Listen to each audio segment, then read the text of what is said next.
Top quality और consistent performance के लिए सिर्फ सिल्वर पंप नाम याद रखना।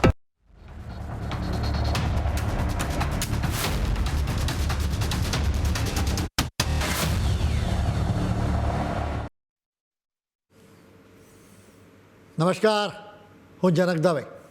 ફૂલ સ્ટોપ ન્યૂઝ એનાલિસિસ પ્રોગ્રામમાં આપનું સ્વાગત છે.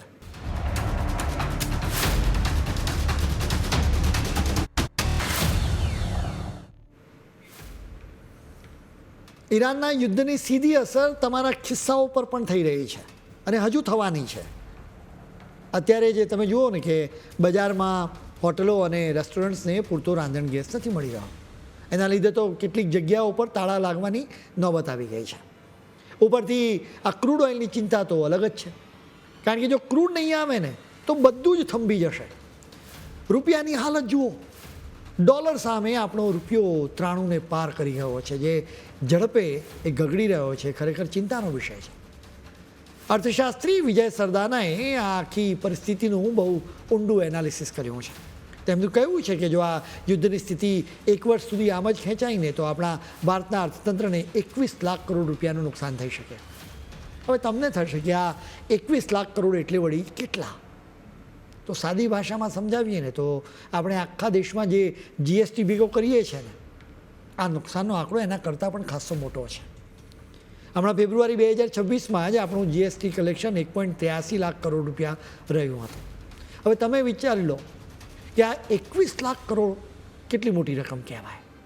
સરદાનાએ તો આખા નુકસાનની ગણતરી પણ કરી આપી છે કે કયા કામ ધંધામાં કેટલો મોટો ફટકો પડશે. આ ઈરાનનું યુદ્ધ શરૂ થયું ત્યારે ક્રૂડ ઓઇલનો ભાવ માંડ $65 આસપાસ હતો અને આપણો રૂપિયો 91 પર ટકેલો હતો. પરંતુ છેલ્લા 3 અઠવાડિયામાં તો આખું ચિત્ર જ બદલાઈ ગયું છે. અત્યારે રૂપિયો 93ને પાર કરી ગયો છે અને ક્રૂડ ઓઇલના ભાવ તો ભડકે બળીને $112થી $117 સુધી આંબી ગયા છે. હવે તમે જ વિચારો કે એક બાજુ રૂપિયો ગગડે અને બીજી બાજુ ક્રૂડના ભાવ આસમાને પહોંચે, એટલે એની સીધી અસર આપણા દેશના અર્થતંત્ર પર પડવાની છે. આના લીધે દેશની આર્થિક વૃદ્ધિ રૂંધાય છે અને મોંઘવારી રાક્ષસની જેમ વધવા લાગે છે. આ આર્થિક વૃદ્ધિની સીધી અસર તમારી નોકરીઓ અને ધંધા રોજગાર પર પણ પડે છે. એટલે કે જો વૃદ્ધિ અટકે તો કમાણીના સાધનો પણ જોખમમાં મુકાય છે. બીજી બાજુ મોંઘવારી વધે એટલે સામાન્ય માણસની કમર તૂટી જાય. જો ખરેખર દેશમાંથી ગરીબી હટાવવી હોય તો હાથમાં રૂપિયો હોવો જોઈએ, દેશની આર્થિક વૃદ્ધિ થવી જોઈએ અને સૌથી મહત્ત્વનું તો એ છે કે મોંઘવારી પર પૂરેપૂરો અંકુશ હોવો જોઈએ. અત્યારે ભલે ટ્રમ્પ આ યુદ્ધને સમેટવાના સંકેતો આપી રહ્યા હોય, પણ જો ખરેખર આ જંગ પર જલ્દી ફૂલ સ્ટોપ નહીં મુકાય ને તો ક્રૂડ ઓઇલના ભાવ $120ને પાર કરી જશે. તમે વિચારી જુઓ કે આવી સ્થિતિમાં આપણે પહેલાં જેટલું ક્રૂડ ઓઇલ મંગાવતા હતા એટલું જ મંગાવવા માટે પણ વધારાના કેટલા 55,800 કરોડ રૂપિયા ચૂકવવા પડશે. હવે સીધી વાત એ છે કે જો ક્રૂડ ઓઇલ મોંઘું થાય તો પેટ્રોલ અને ડીઝલના ભાવ વધવાના છે.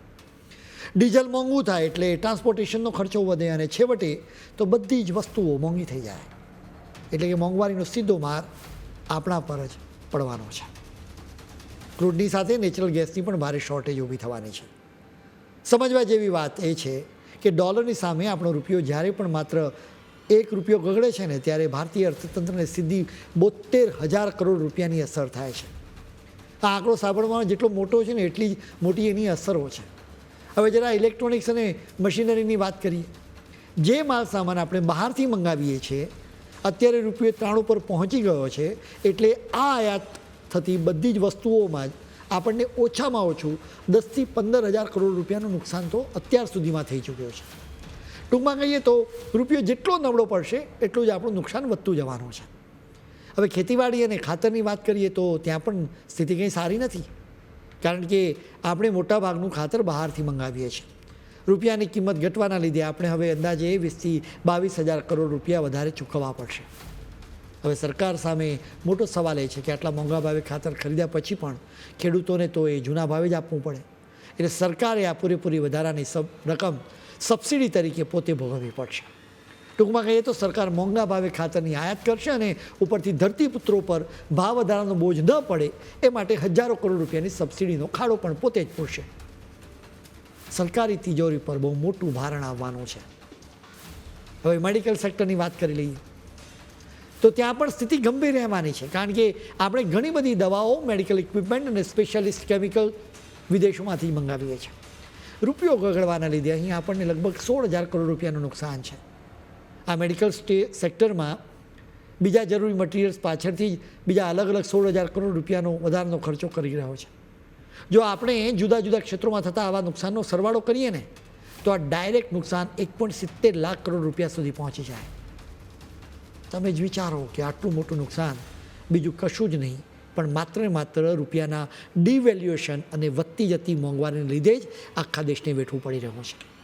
ટૂંકમાં કહીએ તો આ બધી જ આડઅસરો છેવટે તો આપણા અર્થતંત્રના મૂળિયા હચમચાવી નાખે એવી છે. અમે સીધા નુકસાનની વાત કરી, પણ હવે જરા પરોક્ષ અસરો વિશે પણ તમે સમજી લો. સૌથી મોટો ફટકો આપણી નિકાસને થશે, કારણ કે આપણે મિડલ ઇસ્ટના ખાડી દેશોમાં પુષ્કળ માલસામાન મોકલીએ છીએ. અત્યારે યુદ્ધના લીધે ત્યાં જહાજો કે વિમાનો જઈ શકતા નથી, એટલે બધું જ અટકી પડ્યું છે. આપણે ચોખાની નિકાસનો ઉદ્યોગ તો આ ખાડી દેશોના ભરોસે ચાલતો હતો. કુવેત, કતર અને સાઉદી અરેબિયા જેવા દેશોમાં જે વપરાશ થતો હતો એ હવે બંધ જેવો થઈ ગયો છે. અત્યારે ત્યાંથી મીટ નથી જઈ શકતું, તાજા ફળો અને શાકભાજીની નિકાસ અટકી ગઈ છે, સાથે મસાલા, કાપડ કે માછલી પણ મોકલી શકાતી નથી. હવે તમે જ ગણતરી કરો કે આપણે આખી દુનિયામાં 450 અબજ ડોલરની નિકાસ કરીએ છીએ. જો યુદ્ધના લીધે એમાં માત્ર 2% પણ ઘટાડો થાય ને તો સીધું 90,000 કરોડ રૂપિયાનું નુકસાન થાય. આ ભારત માટે બહુ મોટી ચિંતાની વાત છે, કારણ કે ફાર્મા, આઈટી અને એન્જિનિયરિંગ ગુડ્સ જેવા મહત્ત્વના સેક્ટરની નિકાસને પણ આની માઠી અસર થવાની પૂરેપૂરી સંભાવનાઓ દેખાઈ રહી છે. આ બધી અસરોના લીધે બજારમાં મોંઘવારી તો વધવાની જ છે, પણ એની સાથે લોકોની ખરીદ શક્તિ પણ ઘટશે, એટલે કે લોકો પાસે ખર્ચવા માટે પૈસા ઓછા બચશે. એકંદરે મોંઘવારીને લીધે દેશનું સીધું 2.25 લાખ કરોડનું મોટું નુકસાન થઈ શકે. અત્યારે ક્રૂડના ભાવ વધવાને કારણે ટ્રાન્સપોર્ટેશનનો ખર્ચો આસમાને પહોંચી ગયો છે, જેના લીધે બધો જ માલ સામાન મોંઘો થઈ શકે. તમે જુઓ તો ખરા, અત્યારે મિનરલ વોટરની જે બોટલ છે એના ભાવ પણ વધી ગયા છે, કારણ કે એમાં વપરાતું પેકેજિંગ મટીરિયલ પોલિમેર વિદેશથી આવે છે. હવે આ બહુ મોંઘું પડતું હોવાથી પાણીની બોટલની કિંમતોમાં પણ મોટો ઉછાળો જોવા મળી રહ્યો છે. ટૂંકમાં કહીએ તો સામાન્ય માણસની જરૂરિયાતની દરેક વસ્તુ હવે મોંઘી થવા લાગી છે. ભારતમાં ઇલેક્ટ્રોનિક્સ કંપનીઓ અને એફએમસીજી કંપનીઓ કિંમતો વધારવા જઈ રહી છે, બલકે કેટલીક કંપનીઓએ તો કિંમતો વધારવાની જાહેરાતો પણ કરી દીધી છે.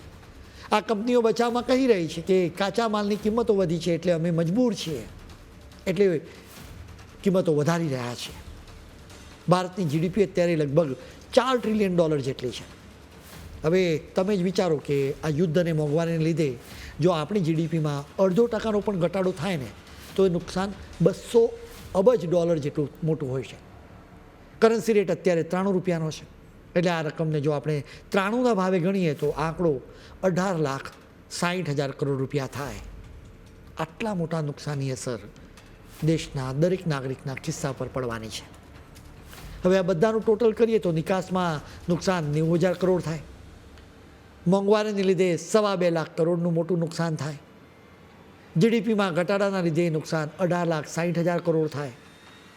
હવે એમાં ક્રૂડ ઓઇલને લીધે જે વધારાનો ખર્ચો આપણે ભોગવવો પડે છે એ 55,800 કરોડ રૂપિયાને પણ એમાં સામેલ કરવા પડે. એ સિવાય રૂપિયાના અવમૂલ્યના લીધે પણ નુકસાન થાય છે. આવી બધી અસરોને સામેલ કરીએ ને તો આંકડો 21 લાખ કરોડ રૂપિયાને પાર થઈ જાય. ભારતને થઈ રહેલા નુકસાન માટે માત્ર ને માત્ર ડોનાલ્ડ ટ્રમ્પ જ જવાબદાર છે. તેમણે વિચાર્યું હતું કે ટેરિફ સર્કસની જેમ જ તેઓ જ્યારે ઈચ્છશે ત્યારે યુદ્ધને શરૂ અને બંધ કરી શકશે. જો કે અત્યારે તેમના હાથમાં સ્થિતિ રહી નથી.